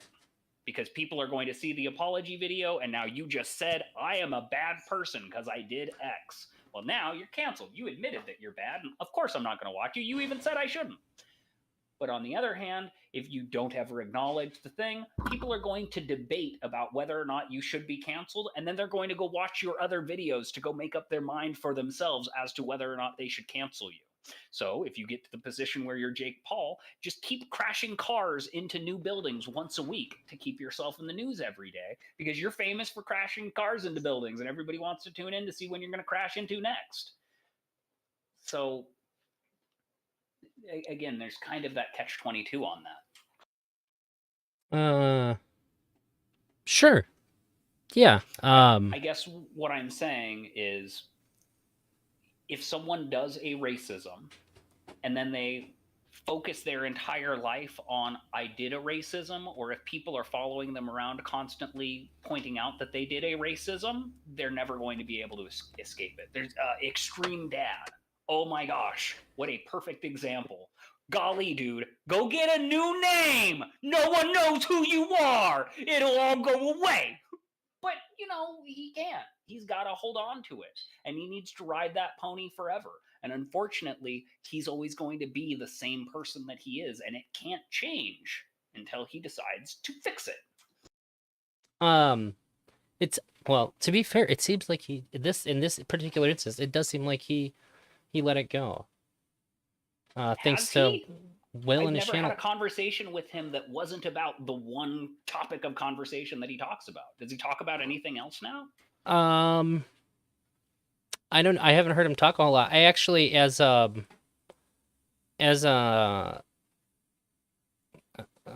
I don't know what the word for this. I'm lost here. But I made him a mod in my Discord because that was the thing that he kept getting fucked over on. Is he really wanted to be a Discord mod and he couldn't because of it. I was like, look, I believe you.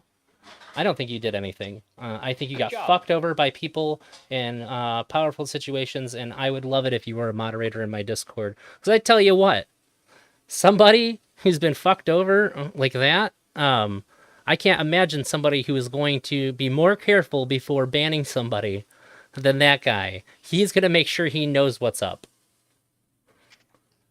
I don't disagree with that logic. When I first met Extreme Dad, I was very interested in trying to get to the bottom of it and Mhm. trying to, exonerate the gentleman if that's what was the right thing to do. Sure. And I felt like the first time the conversation happened, everybody kind of went to, yeah, it doesn't sound like it was too, dude, everything is fine. Just chill. But then he wanted to keep talking about it. He wanted to keep going on with it. And hey, I need someone to make this video. And he approached me, hey, can you make a documentary about this so that we can get it in front of Vosh so that everybody knows that the thing that they think happened didn't really happen? And I was like, dude, I can't do that right now. I'm busy. And then poor Will and his channel did a whole thing with him. And then the thing came out. And then the next day, Extreme Day. Oh, well, I didn't tell you all of the information to keep the story going and make a whole thing. And then Will had to do a part 2. And now Will's reputation got all tied up in the whole situation, too. And I kind of look at Extreme Dad and I'm like, dude, why did you do that to Will? He didn't deserve that. He was trying to help you.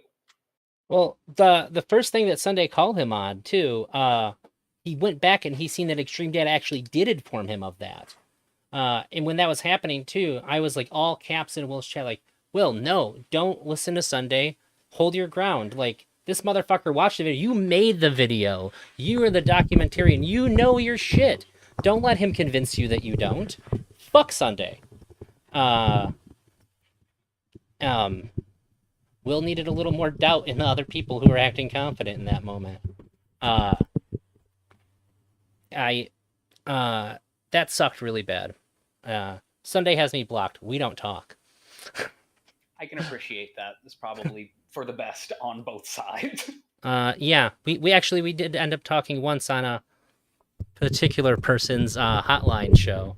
Also Hayamato.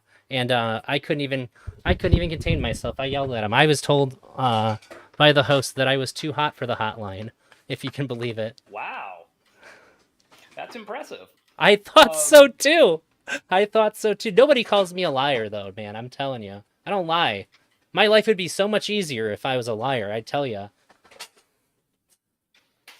yeah. So I have my favorite slur. I don't know if I've ever shared it with you, and it's even Twitch approved, so I'm allowed to say it here. I But was going to ask you. What's the my word that you can't let favorite go of? my Yeah. favorite thing to call people to disparage them and to point out that they don't have properly functioning logic is I call them absolute truthers because they think that there's something that is right and they know what it is. And again, it's back to that thing that you said with doubt and people that have too much confidence and they speak with this level of authority that there can be no question about the thing because obviously this is right and they're not even willing to examine the factors in the situation anymore. And again, once I've determined that someone is an absolute truther, I quit trying to have conversations with them because they already know everything. There's like the only reason that I could ever talk to you is to learn something from you because you know it all. I'm not going to share any information with you. You don't want to hear anything that I have to say,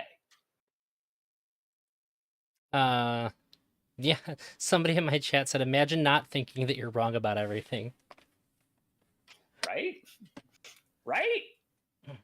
Um, Uh, Yeah, it's funny too, because even when I say like the phrase, if I say like, "Well, this is just true," right? In the back of my head, I'm running like the tiers in which the thing that I'm saying is just true, and then how like in a different context this is well, it's not like 100%, but like in the like it's okay to say it like that, like in this context, but like really I know that I'm always like auditing like the things that I have put a lot of stock in.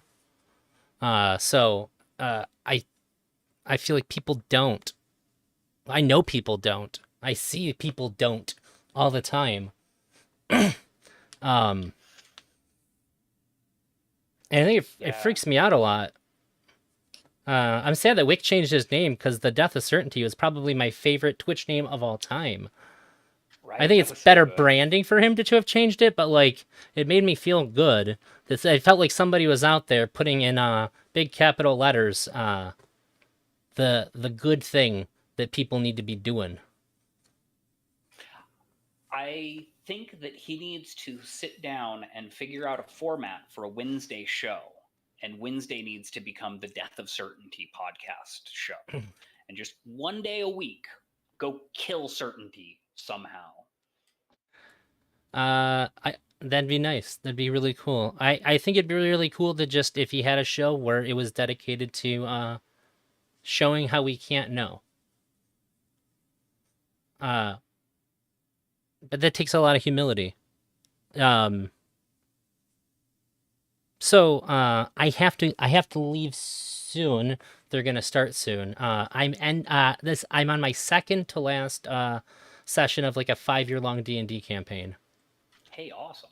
And I'll be sometime next month I'll be mourning the fact that my character that I played for 5 years doesn't exist anymore, which is odd. Um, What level have you gotten to? I think we're like 16 or 17. Good gravy. Yeah, it's been really. Do you play D&D? It's been a minute. I switched systems several times, but Oh, fair enough. yes. I went from being a goblin due to random chance. I ended up being like a giant bug thing called a mesoloth. That I just had like a lot of really weird like sort of random happenstance things that the like was kind of out of the DM's control or anybody's that made my character uh like demonstrably OP and that he's had to like try to find ways to deal with it. Just like sheer luck, and I really like the character. He's a shitty, greedy, nasty little guy who's now just like a shitty, nasty, greedy big guy that's really hard to hurt. And I'm gonna miss him. He Well, stopped being good. evil when his parents died. He was like, oh, he's like, I got a lot of money. My parents are dead. Life's pretty good. And so he's just neutral now. That's funny. Well, good D&D characters never die; they just become NPCs. Almost certainly, in the future when I have one, I'll have to incorporate it because I can't let it go. Yeah, keep them into fictional things. You may write a thing one day and need a goblin bug. Uh, so I really enjoyed talking to you. You have a lot of really good insights that require that level of humility and like reflection that I think a lot of people don't have. I Uh, appreciate that. I try. uh, Absolutely. I wish more people could kind of step back and take a look at things. Do you think that, I guess to close this up, do you think that the way that we treat people via actionable political correctness is a threat to free speech as the way we have it now? So, when we were talking about cancel culture the other day, I said that I think that cancel culture is absolutely essential to society and that we cannot function without it. We have to virtue signal to one another which values we think are admirable and which actions should be emulated by other people in the in group. Thereby, we build our self identity. And if we give up our own self identity, give up our own values in order to allow other things to occur, we lose part of ourselves. So you have to have a self, you have to have a value, you or an identity, you have to hold values at some level, and then you have to make value judgments about how you feel about things. It is important that you're able to question your values and you're able to think about your values. You have to do that level 3 decision making that we talked about earlier, but you have to come to a decision at the end. You have to feel a way about a thing, and you have to encourage the people that you want to surround yourself with to share similar values so that you can build a cohesive group that you can exist within. On a larger societal level, we need to acknowledge that, hey, not everybody is going to be in my in group, and people in the out group are in their own in groups and they're functioning well on their own and they're all interacting, and we're going to interact with each other and we're going to fit into a larger in group potentially that is, the state that we're in or the nation we're in or the website that we're on or the world as a whole if we want to go that macro on it. But there is always going to be some level of preferred actions and then undesirable actions. And we do kind of need to let everybody know, hey, these are the things that you should and shouldn't do. Just so everybody knows it's not okay to shoplift and you got to pay your taxes. Like, sorry. Uh, I think that's probably fair. I think that a lot of times when I see somebody get canceled, it's that there's just like a conflict. I'm a lot of times I'm like, I don't like that this is happening, but I don't think there's anything to do about it. Like I stopped eating Wendy's when I found out that their like parent company was giving money to the Republican Party to help keep Trump in office. I have literally never once eaten at Chick-fil-A. Uh, but I don't get mad at people who eat Wendy's and Chick-fil-A. But I think I'm more comfortable holding big faceless bodies accountable for these kinds of things, and not so much people that are participating in things that they can't really. They frankly they don't have the fucking time to worry about this shit. Um, so yeah, this whole project that I've been working on gets so much more interesting. Everybody has added an enormous amount. It's not like I got a little bit from everybody that I've talked. I've gotten so much from everybody that I've talked to. That's all been different, and I've been really surprised by things that people have said. Um, even things that you've said, I would have like I have these ideas based on how I've interacted with people and like what their takes on free speech and political correctness.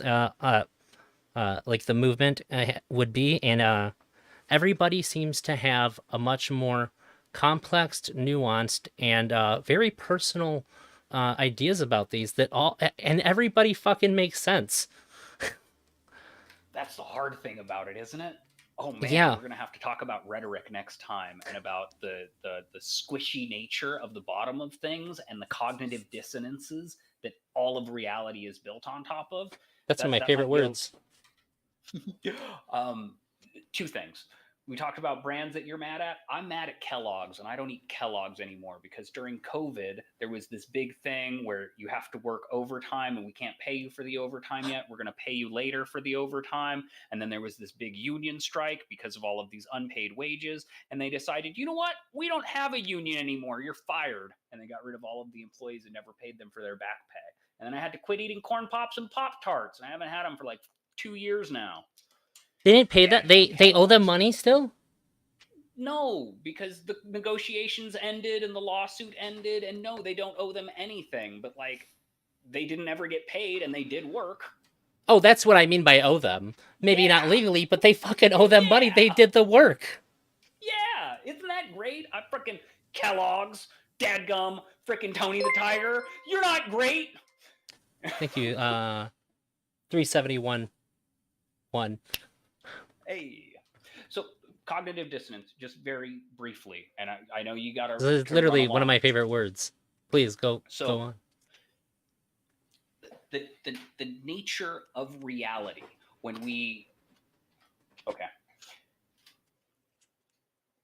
you take some base assumptions about how the world works and the way that things appear to work based on your understanding of the way the world looks, and you start building a logical framework on top of some of these assumptions. Hmm. You start learning new information and you start adding new pieces to this structure that is your logic. And you build this gigantic, magnificent tower of logic that is all of your rationale, and it all links together and it all builds together and it builds to this really fantastic, beautiful conclusion at the end.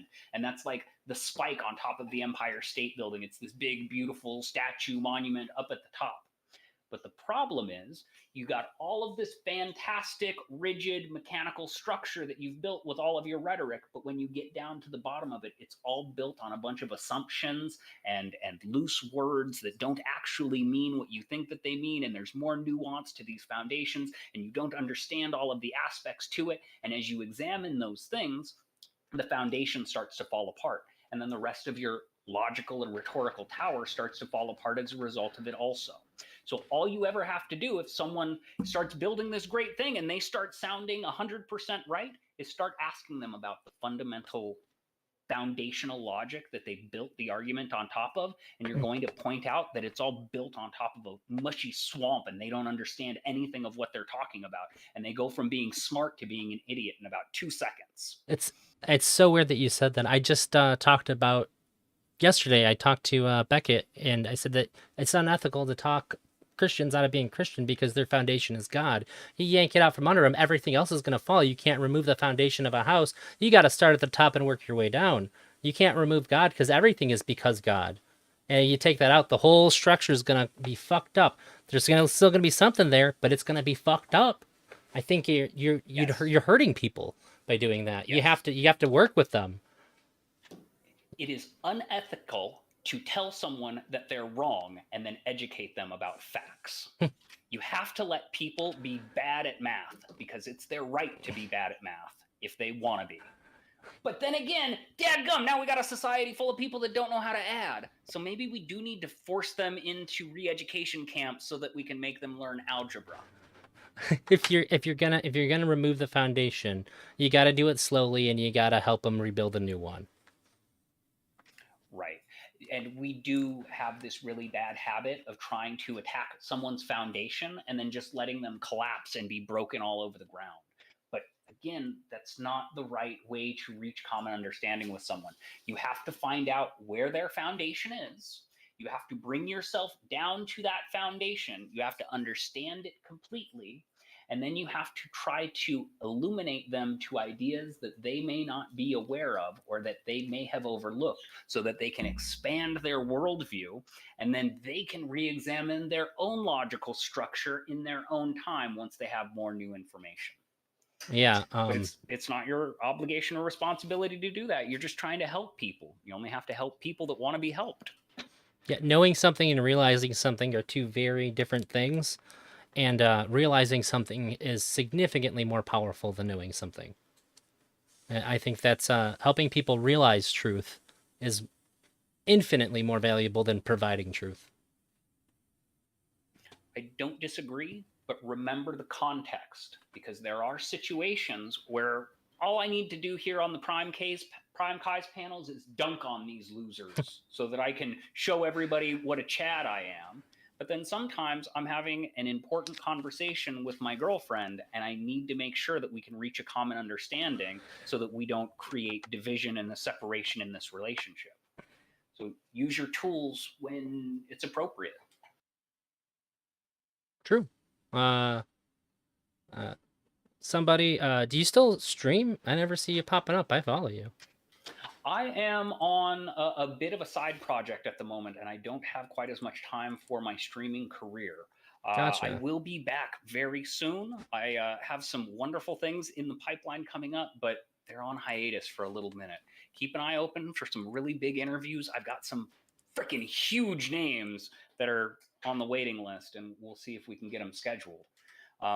But Elder Drazi, I have immense respect for you. You are one of my favorite people in this space. I want to have more conversations with you. I want to examine all of these things. If you would ever like to have another conversation with me about anything, please don't hesitate to reach out. Thank you very, very much. That is a rare compliment. I appreciate it a lot. And yeah, I would say that I have more respect for you than most people that I interact with because uh, you are well thought and honest, and that is rare combination, unfortunately. Sad. Most people coast on charisma. Let's be real. And also, you're the Yeah, best dresser on Twitch. I appreciate that. I fake it real hard. Elder Drazi, have a wonderful evening. Good luck in D&D, my friend. And we're going to need to hear a memoir of your character once we've gotten the entire story wrapped up. Just a little Well, recap, maybe. will do. Have a good night, man. Take care of yourself, bud. See you next time. Thanks. You too.